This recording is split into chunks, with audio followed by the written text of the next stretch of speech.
Olá pessoal, vamos a mais uma crônica dominical com Cláudio Chaves. Hoje com o título 8 de janeiro de 2023. Quem livrará nosso exército de sua necroforia? Confesso para vocês que me traz um desconforto, às vezes até chega a quase me irritar falar sobre esse assunto, mas já que a imprensa determinou que esse é o assunto do momento e os telespectadores, os leitores, enfim, também a população, a sociedade não quer falar de outra coisa, vamos lá. Porque o meu desconforto é porque, para mim, é um assunto, de certa forma, piegas, essa questão de se discutir política e falar em militar. Não é, não é a questão do que os militares vão fazer ou deixar de fazer, da importância, da relevância. Não, o próprio fato de colocar militar na discussão de questões políticas já é algo que me irrita, porque mostra aí o cinismo de parte da sociedade brasileira, o oportunismo, a manipulação, enfim, essas coisas bizarras. Porque simplesmente, eu repito, o simples fato de colocar militar na discussão, né, já é algo irritante, porque já é passivo de um insulto, né, à mente das pessoas, a capacidade de raciocinar da gente, não é? Como eu costumo dizer, até os postos sabem, né?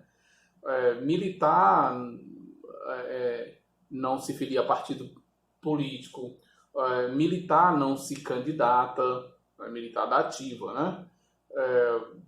A cargo eletivo, militar não pode ser cabo eleitoral, militar não declara voto, militar não trabalha como mesário em eleição, militar não participa de greve, não participa de sindicato, não apoia greve, militar não faz campanha para ninguém, militar não fiscaliza a urna, não faz auditoria em urna eleitoral, militar não dá entrevista, não dá opinião sobre política, não escreve sobre política, militar não emite opinião nem sobre a sua função, sobre o seu trabalho, não reclama de salário, não entende? Militar é completamente apolítico. Tem lá as suas regalias, tem lá a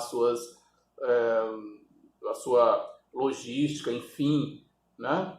Alguns vão dizer que é privilégio, eu nem diria que são privilégios, eu diria que são regalias necessárias para a altura do sacrifício que é servir ao país, servir ao Estado na condição de militar. A contrapartida é essa anulação de algo que é tão, digamos assim, vital para o cidadão, né, civilmente falando, que é a vida política. Mas é tudo, como diz aí o adágio popular, quem perde o telhado ganha as estrelas, né?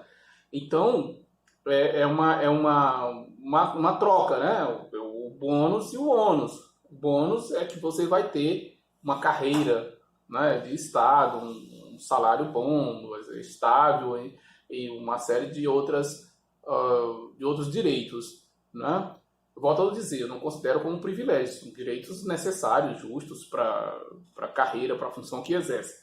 A contrapartida, o ônus, é a sua anulação enquanto ser político, né? Ele vai ser um servo, um serviçal, alguém que vai estar ali à disposição do Estado sempre que for solicitado, mas não tem opinião. O militar, né, ele vota, etc e tal, mas sequer pode ficar declarando seu voto como faz o civil. São coisas completamente diferentes, são regimes completamente diferentes e até os postos sabem disso. Por isso que essa discussão, de certa forma, chega a me irritar, porque não tem o que discutir. O militar tem que ficar calado e pronto, né? O regime não é militar, o regime é civil, a democracia é um regime civil. Tanto é que, normalmente, o chefe das Forças Armadas é um civil, que é o presidente da República, não é? O ministro ao qual está subordinado ou estão subordinadas as Forças Armadas é um civil. O ministro da Defesa normalmente é um civil, porque o sistema é civil.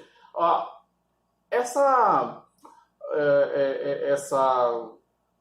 como é que eu digo, essa narrativa, né, despudorada,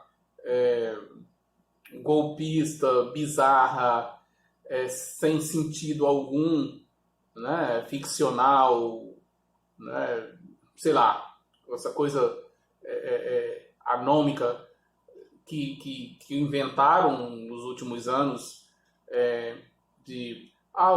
eu vi uma declaração aí na imprensa agora de que o ex-vice-presidente, que foi eleito senador para o Rio Grande do Sul, dizendo que o presidente está, sei lá, provocando as Forças Armadas ou está desconsiderando as Forças Armadas, coisas do tipo assim. As pessoas passaram a falar, a imprensa, cientistas políticos, articulistas e autoridades, né, do Poder Legislativo e de outros tal, das Forças Armadas como se ela fosse um quarto poder, né? Ou como se o presidente da República ou os ministros do Supremo tivesse que dar alguma satisfação às Forças Armadas, tivesse que consultar as Forças Armadas para alguma decisão. Não, é o contrário, né? Não são, porque os militares, porque não pode desagradar os militares, porque tem que ter cuidado com os militares, porque tem que conversar com os militares, porque tem que ouvir os militares. Não, gente, o militar não governa nada. Né? O presidente da República não tem que estar preocupado, nem o presidente do STF ou do Congresso, eles não precisam estar preocupados se vão agradar, se vão ter o apoio, se não vão ter o apoio, se vão ter aliança ou não aliança com a Receita Federal, com a Polícia Federal, com os Correios, com o BNDES, com a Caixa Econômica Federal, com qualquer órgão, o IBGE, qualquer órgão federal. Por que com as Forças Armadas tem que ter todo esse ritual, tem que ter toda essa preocupação? Não existe. Isso é uma ficção, uma anomia, uma coisa que as pessoas estão inventando, né? Inclusive a imprensa brasileira, né? Em relação a isso, né? As Forças Armadas são uma instituição de Estado, como é o Itamaraty, como a Receita Federal, como é qualquer uma dessas outras instituições, o Ministério Público. E o chefe, né, vai lá, troca os comandantes, os cargos de confiança, eles cumprem as suas metas, suas responsabilidades, recebem seus salários e pronto. Não sei de onde o pessoal saiu com essa questão de que agora, para governar o Brasil, tem que ser aprovado pelas Forças Armadas, não pode desagradar as Forças Armadas, não pode... Isso é uma coisa completamente estúpida, né? Completamente bizarra, né? Não faz o menor sentido. Por isso que eu falo que é até irritante ficar discutindo essa bobagem, né? Mas o título, né, da crônica de hoje, né, 8 de janeiro de 2023, quem libertará o nosso exército, né, de sua necroforia, né? A necroforia, reza a lenda, eu digo reza a lenda porque não sei até que ponto é história com H ou é história, né? Mas diz a história, diz várias fontes, né, de historiadores mesmo, reais, que esse termo, né, a necroforia, né, do grego necros, foria, que seria trazer cadáver, carregar cadáver, né, está relacionado literalmente, tem algumas aplicações metafóricas também, mas literalmente está associado a uma prática de punição não é? De povos antigos, civilizações antigas, depois adaptados por povos mais, civilizações mais próximas de nós, como os romanos, né, da antiguidade, né? Que era a pena de morte para pessoas, para assassinos, né? Quando eram condenados a pena de morte, né, por assassinato, a pena era amarrar, né, o cadáver da vítima ao assassino, né, para que ele carregasse, né, convivesse com aquele cadáver até morrer, né, ali junto com o cadáver. Uma coisa realmente considerada, mesmo naquela época já era considerada, né, algo macabro, né? Então, por isso o termo necroforia, né? Essa era a punição, né? E eu faço esse paralelo com a situação do nosso exército, né, em especial, né? Por quê? Porque o comportamento do exército brasileiro é diferente do comportamento das outras duas forças, e a gente percebe claramente isso aí, né? O exército brasileiro, a sua origem, né, a sua formação, né, é bem diferente da origem das outras forças, né? A gente pode, num outro momento, comentar especificamente sobre isso, a origem, né, do exército brasileiro. E o comportamento, né, de todos os militares das Forças Armadas envolvidos com questão de política, seja se candidatando, seja assessorando políticos, seja envolvido em golpes e tal, a maioria absoluta é do Exército, né, e não das outras forças. E uma coisa muito clara e óbvia, né, que está desenhada aí, é que os golpistas, né, não foram acampar na frente de quartéis da Marinha ou da Aeronáutica, só do Exército. Por quê? Porque sabe que pode contar com a aquiescência deles, porque sabe que eles são especialistas nessa questão de dar golpe, né? Sabe que eles consentiriam. E aí algumas pessoas ficam na questão de: será que houve participação? Será que o Exército apoiou? Será que tem militares envolvidos? Mas como será? Vejam, por exemplo, se fosse o MST que tivesse lá, quem tem algum registro de qualquer movimento brasileiro, esses que tiveram aí nas ruas desde 2013, né, durante a queda da Dilma, aquele negócio todo, MBL, vem pra rua, não sei o que mais e tal, esses movimentos todos que encheram as ruas do Brasil aí, né, quantas vezes eles foram acampar em frente de quartel do Exército? Quantas vezes o MST, quantas vezes o movimento de mulheres, o movimento LGBT, os religiosos, sei lá quem for, foi, né, o pessoal que protesta por terra, o pessoal que protesta, estudante que protesta por passagem, por recursos para a educação, os professores fazendo greve, servidores públicos, enfim, todas essas manifestações, quando alguém foi acampar em frente a quartel de exército. E por que não?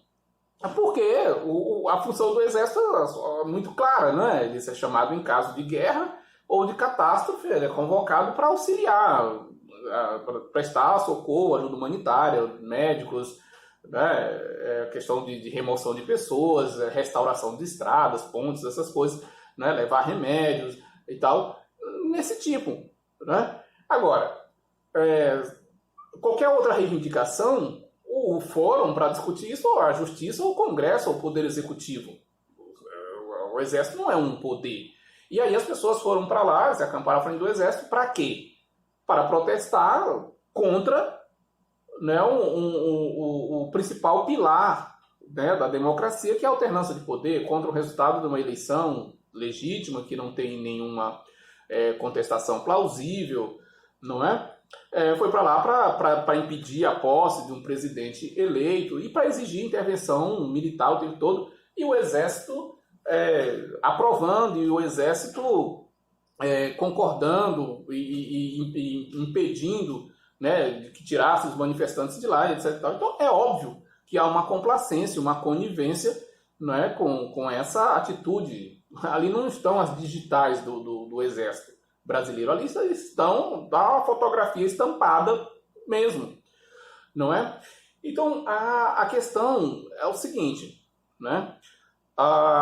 O Exército brasileiro, né, essa situação, né, só vai ter uma normalidade, né, penso eu, quando o Exército fizer esse encontro, não é, com a história, com a sua própria história, né, e tiver a decência, né, a instituição, não estou falando desse ou daquele oficial, estou falando da instituição, né, Exército Brasileiro, tiver a decência, o pudor, a coragem, a responsabilidade, a coerência, né, a sensatez, a prudência, né, de chegar para a população brasileira, né, e se retratar, né, dos crimes que cometeram, né, de ser uma instituição corrupta, né, uma instituição corrompida e corruptora, né?